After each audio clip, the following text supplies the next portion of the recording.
Media మిత్రులందరికీ గత వారం 15 రోజుల నుండి పేద ప్రజల పక్షాన ఉంటూ ఎక్కడా లొంగకుండా ఈరోజు పేద ప్రజల గొంతుకై ఈరోజు మీరు ప్రపంచానికి నిజాలు చూపిస్తున్నందుకు మీకు ప్రత్యేక ధన్యవాదాలు తెలియజేస్తూ గత 5-6 రోజుల నుండి మేము కంటిన్యూస్గా ఈ యొక్క స్కామ్పై ఏదైతే మైక్రో ఫైనాన్స్ పేరిట వచ్చినటువంటి ఈ స్కామ్పై మేము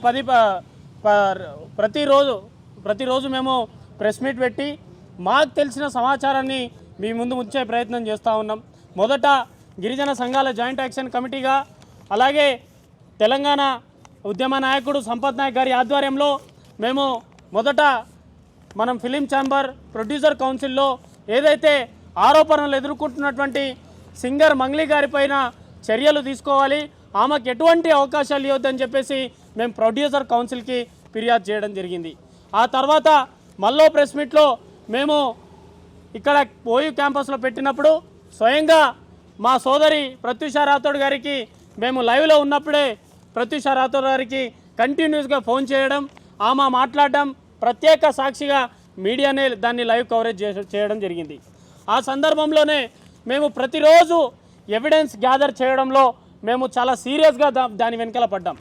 ఎవిడెన్స్ గ్యాదర్ చేయడం వల్ల మీరు ప్లే చేస్తున్నటువంటి వీడియోల ఆధారంగా పేద ప్రజలకు చేరి అక్కడి నుంచి ఫోన్ కాల్స్ రావడం, అక్కడి నుంచి ఇన్ఫర్మేషన్ రావడం, ఇందాకనే మా గౌరవనీయులు మా సంపత్ నాయక్ గారు చెప్పినట్టు అసలు ఈ డబ్బులు వసూలు చేసిన డబ్బులు ఎక్కడ పెట్టారు, ఏ అకౌంట్లో పెట్టారు, ఏ బాధితుల దగ్గర నుంచి డబ్బులు తీసుకొని వీళ్ళు ఏ అకౌంట్ క్రియేట్ చేసుకుని మాట్లాడుతున్న సందర్భంలో ఈరోజు ఈ 2-3 రోజుల నుంచి మాకు తెలిసిన account Binance account.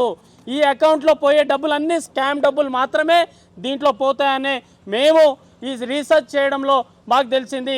Crypto currency అనే పేరుతోనే ఇది వరల్డ్ లార్జెస్ట్, ఇటీవల కాలంలోనే 2026లోనే ఇక్కడ అబుదాబిలోనే ఇది ఒక హెడ్ క్వార్టర్ పెట్టారని మాకు సమాచారం. ఎందుకంటే ఈ గూగుల్లో సెర్చ్ చేస్తున్నప్పుడు వచ్చింది.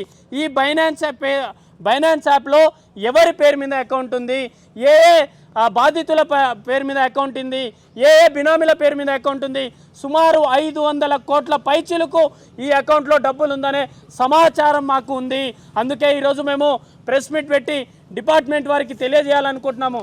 అలాగే ఈరోజు కర్ణాటకలో ఒక మాజీ మంత్రివర్యులు మనోని దగ్గరికి శివ చౌహాన్ కానీ, తర్వాత రమావత్ మధు కానీ, తర్వాత హేమకాంత్ రెడ్డి కానీ, తర్వాత శైలజ కానీ వీళ్ళు పోయి వీరి పక్కనే ఉన్నటువంటి ల్యాండ్ కొంటున్నాము, మీరు కూడా డబ్బులు ఇన్వెస్ట్మెంట్ చేయాలి, దీంట్లో మీరు షేర్ పార్ట్నర్గా మేము అగ్రిమెంట్ ఇస్తాము అని చెప్పేసి ఆ మాజీ మంత్రివర్యులు మనోని దగ్గర 80 లక్షలు తీసుకున్న మాట వాస్తవమా కాదా, దాంట్లో శివ చౌహాన్ ఉన్నాడా కాదా, వారి దగ్గర పోయేటప్పుడు ఒక డిఫెండర్ కారు, 2 ఫార్చునర్ కార్లు, ఒక 2 స్కార్పియో కార్లతోని మీరు గన్మెన్లు నేసుకొని మీరు పోయింది వాస్తవమా కాదా?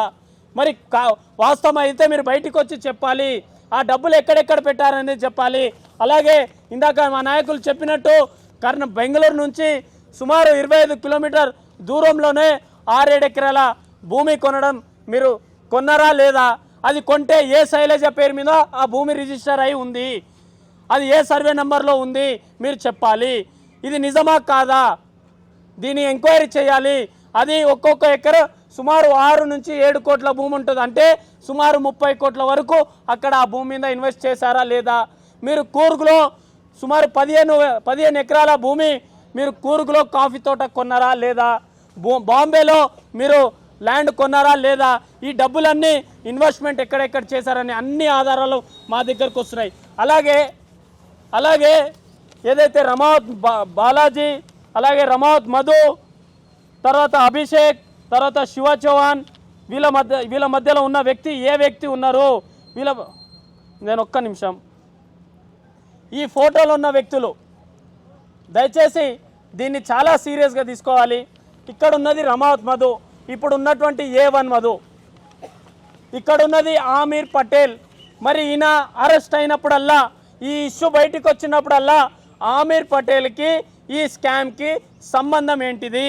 ఈయన ఢిల్లీ నుంచి ప్రత్యేకంగా ఢిల్లీ నుంచి ఎక్కడెక్కడైతే వాళ్ళు అరెస్ట్ అవుతారో వారు ఇన్ఫ్లుయెన్స్ చేసి మరి బయటికి తీసుకొస్తున్నారనే సమాచారం మాకుంది. మరి ఆమీర్ పటేల్ గారి పాత్ర ఏంటిది దీంట్లో? అలాగే ఇక్కడ గోకులానందన ఆఫీస్ ఏదైతే మల్లేపల్లిలో ప్రారంభం చేయడానికి ఇక్కడ శివ చౌహాన్ వచ్చారు. మరి శివ చౌహాన్ గారి పాత్ర లేనప్పుడు శివ చౌహాన్ ఎందుకు వచ్చారు మల్లేపల్లికి?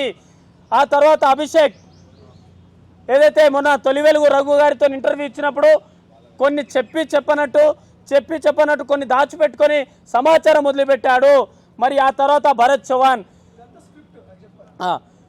ఈ అభిషేక్ కూడా మొత్తం స్క్రిప్ట్ మాటలు మాట్లాడుతున్నారు.